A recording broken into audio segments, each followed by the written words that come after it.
je réfléchissais à presque arrêter, hein, parce que quand tu rentres pas de salaire et que c'est compliqué. Et en arrivant là-bas, je savais que ça allait mal se passer, je le savais, je le sentais. Vous savez très bien que vous n'avez pas les moyens de faire votre travail correctement. D'ailleurs, s'il y a les gens de France Travail qui voient cette vidéo, je m'excuse quand même d'avoir insulté tous vos morts. Allez, petite vidéo du vendredi. Aujourd'hui, c'est vraiment encore que du blabla, comme presque tous les vendredis d'ailleurs. Les images ne sont pas intéressantes. Par contre, je te raconte tout ce qui s'est passé dernièrement pour l'entreprise Mini Wheeling. Je te raconte mes déboires avec France Travail. Et puis, je te donne la situation actuelle de l'entreprise, où on en est aujourd'hui. Je te laisse écouter tout ça.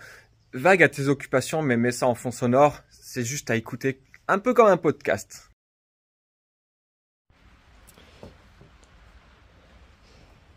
Hop, allez, salut à tous, nouvelle vidéo aujourd'hui.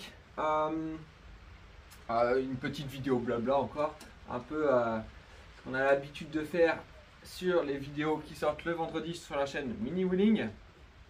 Alors pour tous ceux qui nous découvrent, la chaîne Mini Wheeling, c'est actuellement 3 vidéos par semaine.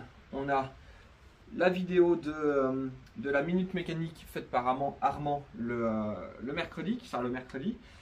On a des vidéos un peu plus blabla, un peu plus vie de l'atelier qui sortent le vendredi. Et on a également tous les dimanches matins à 8 h une plus grosse vidéo, un peu plus travaillée et tout ça, un contenu qu'on fait depuis quelques années maintenant et qui sort donc tous les dimanches. Je te laisse aller voir dans le fil de toutes nos vidéos. Tu vas sur notre chaîne, tu retrouveras un peu tout ce qu'on fait. Il y a plein de choses à découvrir. Tu verras, il y a un petit peu d'humour, il y a un petit peu de tout, il y a un petit peu de moto, de mobilette, de BMX, il y a un petit peu de tout. Tout ce qui tourne un petit peu autour du 2 roues. Et alors aujourd'hui, je voulais faire cette vidéo pour parler un petit peu de comment ça se passe actuellement l'entreprise Mini Wheeling. Pour tous ceux qui nous suivent, vous savez que on a ouvert le 1er janvier 2024 donc la micro-entreprise Mini Wheeling. Déjà dans un premier temps, c'était pour pouvoir déclarer y être dans les clous au niveau des revenus YouTube, parce qu'on commençait à avoir des petits revenus YouTube. Je vous en parlerai un petit peu plus tard des revenus YouTube. Faut pas s'attendre à des 1000 et des 100, mais bon, vu qu'on commençait à avoir des petits revenus, il fallait le déclarer. Donc on a créé la micro-entreprise Mini Wheeling, sur laquelle on est venu ajouter l'activité de l'atelier au fur et à mesure jusqu'au mois de mai. Et au mois de mai, c'est là où tout a pris vraiment beaucoup plus d'ampleur. Pour expliquer un peu la situation à ceux qui ne connaissent pas, moi à la base j'avais un emploi à côté, j'étais jardinier chez un particulier, et au mois de mai mon patron donc est décédé et je me suis retrouvé en fait sans travail fixe, sans salaire fixe, et dans l'incapacité d'avoir tous mes papiers de fin de contrat. Bon, l'histoire est compliquée, je ne peux pas rentrer dedans parce que c'est des choses qui sont privées pour la famille de mon patron. Mais voilà, je me suis retrouvé dans l'incapacité d'avoir tous mes papiers de fin de contrat. Et donc, impossible de pouvoir toucher des aides, que ce soit de France Travail, j'allais dire, ou autre, mais non, il n'y a pas d'autres aides. Voilà, donc là actuellement, on est au mois de novembre.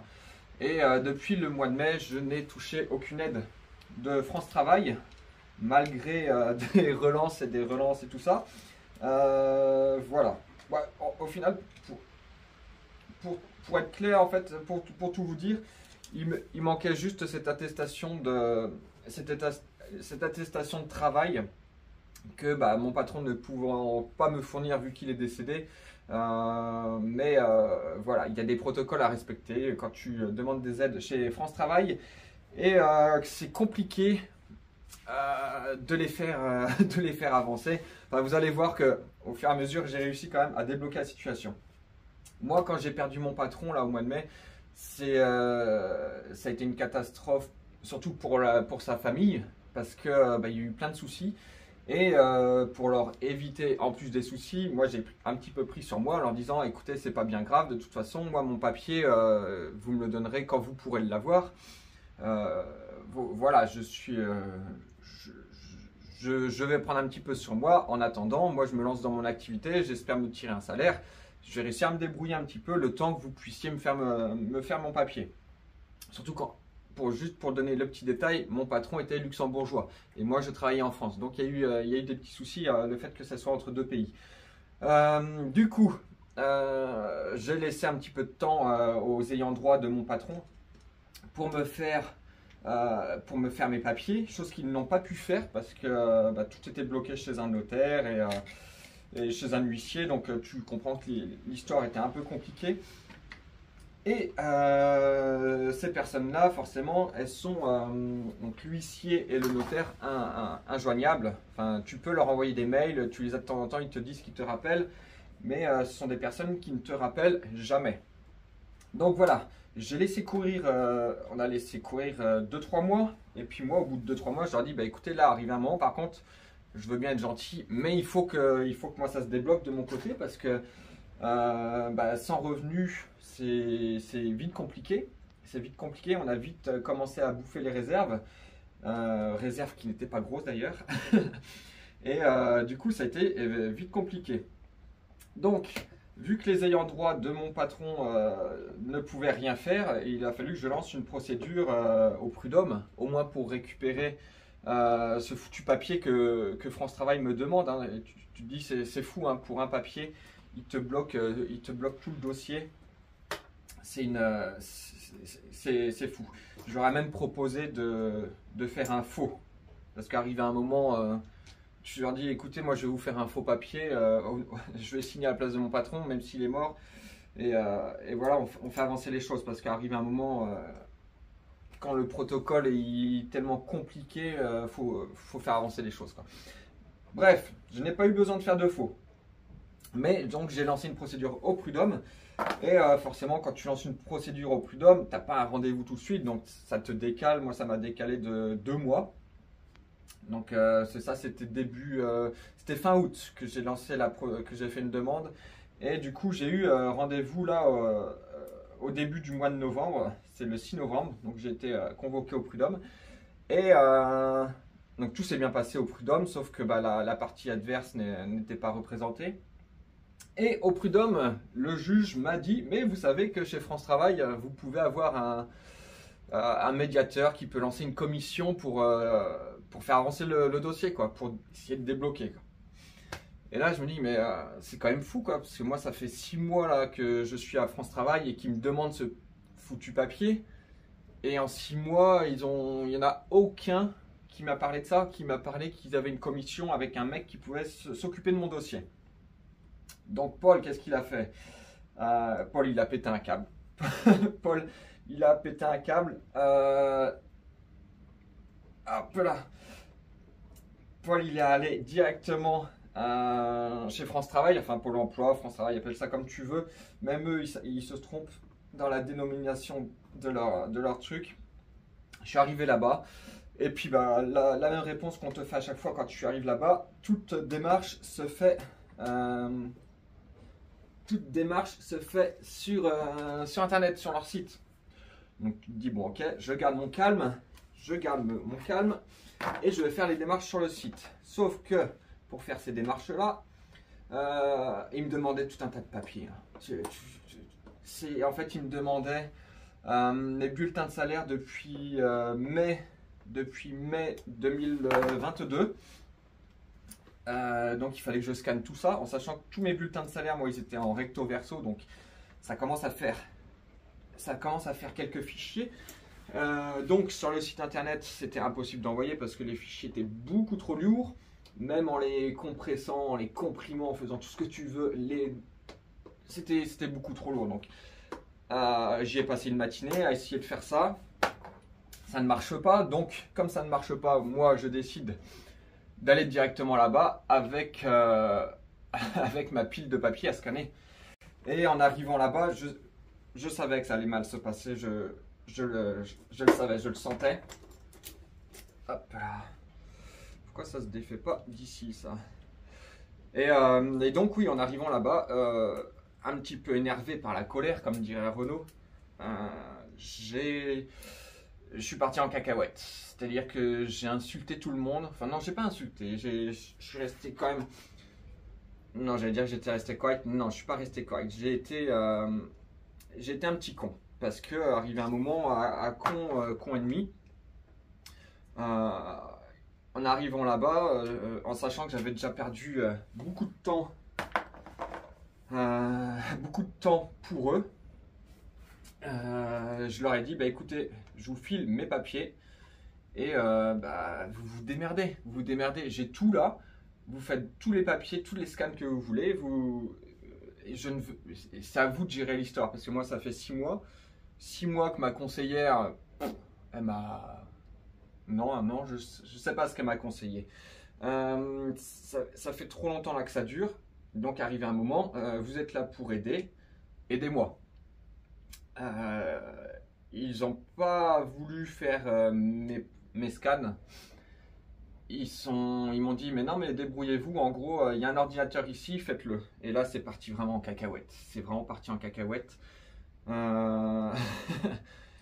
J'ai vu plein de têtes sortir aux fenêtres des bureaux, tout ça. Voilà, moi, je suis parti en cacahuète. Il y a eu des insultes, il y a eu de la menace, parce qu'arrivé un moment, moi, je leur ai dit, hein, soit je casse des choses, soit je casse des gueules. Et qu'une fois que je suis lancé, moi, c'est fini. Tu ne peux plus m'arrêter. Donc voilà, la solution qu'ils avaient, je leur ai dit, hein, c'était sous forme de menace peut-être, mais je leur ai dit que moi c'était soit je repartais avec un dossier clos, ou enfin quelqu'un qui m'aide pour mon dossier, soit il fallait qu'ils appellent les flics, parce que là je ne partirais pas d'ici sans avoir une solution à mon souci, quoi. Et ça a duré un petit temps, où j'ai gueulé, il y a eu plusieurs personnes qui sont venues me voir, jusqu'à un conseiller un peu spécial qui est sorti de son bureau et qui a été fort aimable avec moi.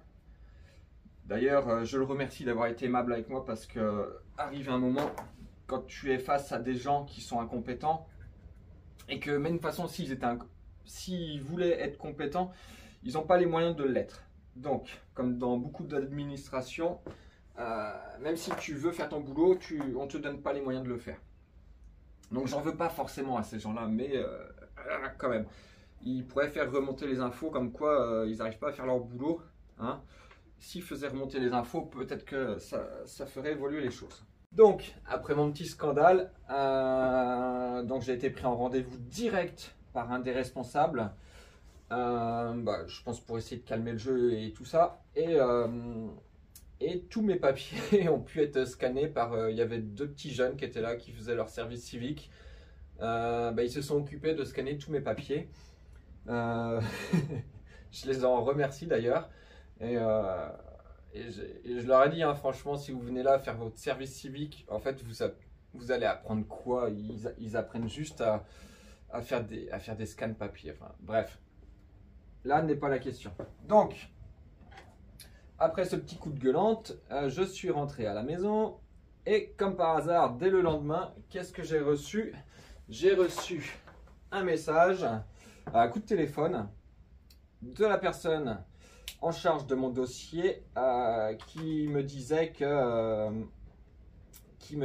ça allait passer en commission spéciale, que la commission de toute façon c'était que une fois par mois, donc ça serait que au mois de décembre. Et voilà, mais j'ai senti quand même que la personne mettait les choses en place pour m'aider.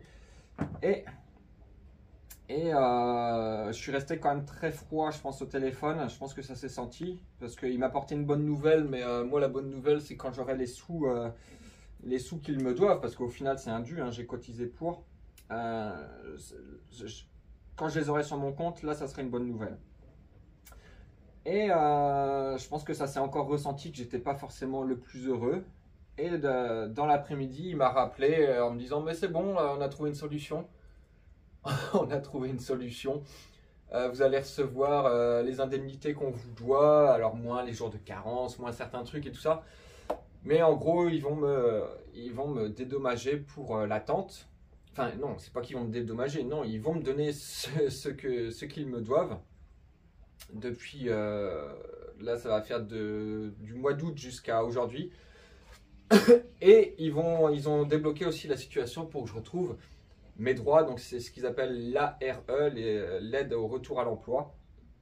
Voilà, ils ont tout débloqué sans avoir le foutu papier qu'ils me demandaient. Donc au final, conclusion, tu te dis que si j'avais pété un câble dès le premier jour, en expliquant la situation, si j'avais pété un câble, voilà, la situation ne serait pas là aujourd'hui. Parce que là, pour tout vous dire, avec l'entreprise, actuellement, je ne peux pas sortir un salaire complet. Ça reste compliqué, hein. Il faudrait que j'ai encore beaucoup plus de chantiers et que je travaille un peu mieux mes prix aussi, parce que je pense que je suis encore trop gentil. Mais bon, là n'est pas la question. Mais actuellement, je ne sors pas de salaire complet. Pour tout vous dire, là, pour le mois d'octobre, j'ai sorti un salaire de 750 €. Et au mois de septembre, j'avais sorti un salaire de 500 €. Donc, plus ça va, plus ça monte, hein, et c'est cool. Mais bon, c'est une activité où il y aura quand même des hauts et des bas. Et pour le début, sans avoir d'aide, c'est compliqué parce que j'ai pas encore réussi à mettre un fonds de roulement sur le compte de l'entreprise, à avoir une somme qui reste sur ce compte et qui me permet en fait de pouvoir pallier en fait au manque d'activité ou en cas de problème et tout ça. Je n'ai pas encore réussi à mettre assez d'argent sur le compte de l'entreprise pour être rassuré là-dessus. Et parce que c'est vraiment que le début et que je suis vraiment à fond dedans depuis c'est même pas depuis mai, c'est depuis juin, parce que mon patron est mort fin mai et que le temps de prendre les décisions, de faire tous les papiers et tout ça, ça a vraiment commencé fin juin, début juillet. Donc voilà, pour l'entreprise, je me fais pas de soucis parce que ça commence à marcher, je commence à me faire connaître dans le coin où on est, et ça c'est cool, ça c'est vraiment cool, ça se fait tout seul, j'y travaille quand même, hein, avec beaucoup de publications sur les réseaux, je suis passé dans les journaux, j'en parle beaucoup, je fais quand même pas mal de com, tout ce que je peux faire et qui coûte rien, je le fais. Donc pour l'entreprise, je me fais pas de soucis, je sais que ça va marcher, mais c'est quand même super agréable quand tu te lances dans une activité comme ça, d'avoir un soutien financier. Ça te permet d'être plus libre, d'être plus tranquille, d'être moins stressé, d'être moins... Je suis pas du genre à beaucoup stresser, mais bon, même quand tu dis que tu stresses pas, ça joue quand même, hein. Quand tu dois quand tu dois payer le prêt d'une maison et nourrir des gamins, que tu ramènes pas d'argent, c'est pas le top. Donc voilà, donc aujourd'hui, 6 mois après, j'ai enfin le droit à mon dû. J'ai enfin le droit à mon dû, ce qui va me permettre plein de choses. Ce qui va me permettre plein de choses, c'est d'être rassuré en fait sur l'activité, d'être moins stressé par le fait de ne pas rentrer assez d'argent, parce que en fait, je vais être complété tous les mois, et ça c'est top. Je vais pouvoir prendre un petit peu de temps aussi pour faire l'agrandissement, parce qu'on a commencé l'agrandissement, mais bon, c'est compliqué parce que faut y passer du temps. Et qu'actuellement, tout le temps que j'ai, il faut qu'il soit bénéfique pour l'entreprise, pour le salaire. Donc je vais passer tout mon temps sur les chantiers clients et donc moins de temps sur l'agrandissement. En plus, on avait fait une cagnotte pour l'agrandissement, donc du coup, l'argent on l'a. Donc ça c'est... Donc là, il y a juste le temps qui nous manquait et que la priorité c'était de rentrer de l'argent plutôt que de passer du temps sur l'agrandissement. Et là, je vais avoir un petit peu je vais pouvoir me permettre de passer un peu plus de temps sur cet agrandissement, surtout que là il n'y a plus le choix, parce que là, vous ne voyez pas là, mais il y a 1, 2, 3, 4, 5, 6, 7, 8, 9, 10, 11, 12, 13, 14, 15, 16, et je compte même pas ce qu'il y a sur les étagères, mais je suis entouré de 16 véhicules, et puis il y en a encore d'autres derrière, donc ça commence. Bon, il y en a quelques-uns à nous, hein, mais il y a beaucoup de véhicules clients, et que sans l'agrandissement, c'est compliqué. Pour travailler, il faut que je pousse tout, il faut que c'est compliqué. Alors, ok, je suis bordélique aussi, hein, on peut le dire. Il y a mon petit bordel, mais ça m'empêche pas de travailler. C'est pas ça qui m'empêche de travailler. C'est vraiment que là, je commence à avoir un manque de place Et tant mieux, ça veut dire que ça marche et ça c'est cool. Mais bon, avec l'agrandissement de l'atelier, on aura une zone vraiment dédiée aux clients, avec une entrée réservée aux clients, une zone où il n'y aura pas de stockage de pièces et tout ça comme on peut voir un peu ici. Ça sera vraiment une zone juste un mur d'outils, plan de travail et table de travail. Et encore plan de travail, je suis même pas sûr que j'en mette un là-bas. Parce que on a assez ici dans cette partie-là. Parce que là, généralement en vidéo, vous voyez juste cette partie-là, mais il y a la même zone aussi de l'autre côté ici. Donc normalement, plan de travail, tout ça, on a largement ce qu'il faut. Mais le nouvel atelier sera vraiment dédié juste à la mécanique. Pas de stockage et tout ça, donc mécanique et réception des clients. Donc voilà, grosse avancée chez Mini Wheeling. Pour tout vous dire, je réfléchissais quand même à presque arrêter, hein, parce que quand tu rentres pas de salaire et que c'est compliqué, tu te dis écoute, je vais retourner à l'usine, hein. Ça fait chier, j'aurais vécu comme un échec, mais bon, quand t'as pas le choix, t'as pas le choix. Donc là j'étais quand même en train d'y réfléchir depuis un moment, donc ça me tracassait quand même un peu. Et là le fait de retrouver des aides, en fait, d'avoir des aides, enfin de retrouver mon dû, en fait, parce qu'au final j'ai cotisé, hein, pour cet argent là, c'est pas de l'argent que j'ai volé, vu comme je me démerde à côté, je suis pas à attendre, je suis pas quelqu'un qui aime avoir de l'aide et tout ça. Mais là, merde, putain, j'en avais besoin et pendant 6 mois, je suis tombé face à des gens qui s'en foutaient et qui en avaient rien à foutre de ma gueule. Bon, après, le fait que je m'énerve contre eux régulièrement, peut-être que ça n'a pas aidé mon dossier non plus. Mais bon, voilà, c'est quand même très, je trouve que c'est grave de devoir pousser une gueulante pour récupérer quelque chose. Et en plus, le pire, c'est de devoir aller dans une autre institution pour apprendre que la première là peut m'aider et qu'elle me l'avait pas dit. Donc c'est pour ça que j'étais très énervé quand j'ai pété mon câble. D'ailleurs, s'il y a les gens de France Travail qui voient cette vidéo, je m'excuse quand même d'avoir insulté tous vos morts. Si je vous avais fait du mal physiquement, je m'en serais également excusé et j'aurais mérité une sanction. Mais je pense que vous avez tous compris ma démarche et je pense que vous avez tous compris et vous le savez, vous qui travaillez chez France Travail, vous le savez très bien que vous n'avez pas les moyens de faire votre travail correctement et que malheureusement c'est de pire en pire. Parce qu'on laisse trop la place à des ordinateurs qui gèrent des dossiers et que dès qu'il manque un petit bout de papier dedans, l'ordinateur il dit non, il bloque tout. Alors que s'il y avait un humain derrière tout ça, ça serait un peu plus fluide, je pense. D'ailleurs, embaucher, hein, France Travail, embaucher des gens, hein, vous êtes bien placés, je pense, pour avoir des CV. Donc, vous devriez embaucher, quoi.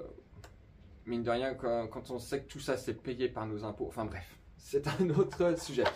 Mais là, pour en revenir à la vidéo, bien content parce que l'atelier Mini Wheeling ça continue et je suis vraiment fier de ça parce que j'ai lancé quelque chose avec Armand, avec toute la famille, parce que finalement tout le monde participe, hein, à son niveau, tout le monde participe dans cette aventure.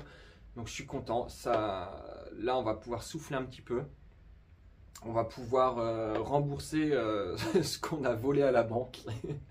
Parce que oui, quand tu n'as pas de salaire pendant 6 mois, arrive un moment ça creuse un peu. Donc voilà, on va pouvoir se remettre à jour un peu partout, avoir plus de temps serein pour l'atelier. Et puis surtout, n'hésite pas, si tu es dans le coin ou si tu es même de plus loin, j'ai des clients qui ont fait de la route pour venir m'emmener des bécanes. N'hésite pas à venir me donner du boulot. Moi j'attends que ça, de passer du temps sur les mobylettes, sur les motos, j'attends que ça. C'est vraiment ce que je veux que ça devienne vraiment un atelier où voilà, on se fait plaisir, on fait de la brelle, on fait de la vieille bécane. C'est mon plaisir, c'est un peu un rêve de gosse qui se réalise aussi. Donc vraiment, je suis content de pouvoir me mettre à fond dans l'activité tout en sachant que j'ai un peu de soutien derrière. Donc ça c'est tip top. Également, si tu veux participer à la vie de l'entreprise Mini Wheeling, eh ben, c'est simple, tu t'abonnes à la vidéo, tu mets un petit pouce bleu, un petit commentaire. Ça paraît pas grand chose pour vous, mais pour les statistiques, ça fait du flux, ça fait de la vue, c'est hyper important. Également, si tu veux aller un petit peu plus loin, il y a un onglet en dessous la vidéo, ça s'appelle Super Thanks. Tu cliques dessus et en fait, ça peut te proposer, enfin ça va te proposer des sommes, plusieurs sommes, enfin voilà. Après, tu fies un peu le truc. En fait, c'est des dons, c'est un don que tu vas faire. Ce genre de choses, ça nous aide énormément aussi parce que mine de rien, les revenus YouTube, j'en parlerai, je pense qu'on fera une vidéo dédiée là-dessus sur les revenus des réseaux sociaux. Voilà, nous, ça nous aide aussi, ça complète une partie du chiffre d'affaires de l'entreprise. On a également monétisé, notre page Facebook, donc ça va amener un petit peu de revenus. Donc voilà, tout ça, si tu souhaites nous aider, n'hésite pas, en fait, rien qu'en partageant nos vidéos ou en les regardant, en mettant des petits commentaires, nous, ça nous aide beaucoup. Et c'est pas du pipeau de dire ça, statistiquement, ça se ressent. Allez, moi, je vais continuer à faire réglage carbu sur celle-ci. Et puis, je te dis à la prochaine vidéo. Ne loupe pas celle de dimanche. Je sais plus de quoi elle parle, mais c'est déjà enregistré. On a un petit peu d'avance là, mais ne la loupe pas. Allez, à plus. Salut.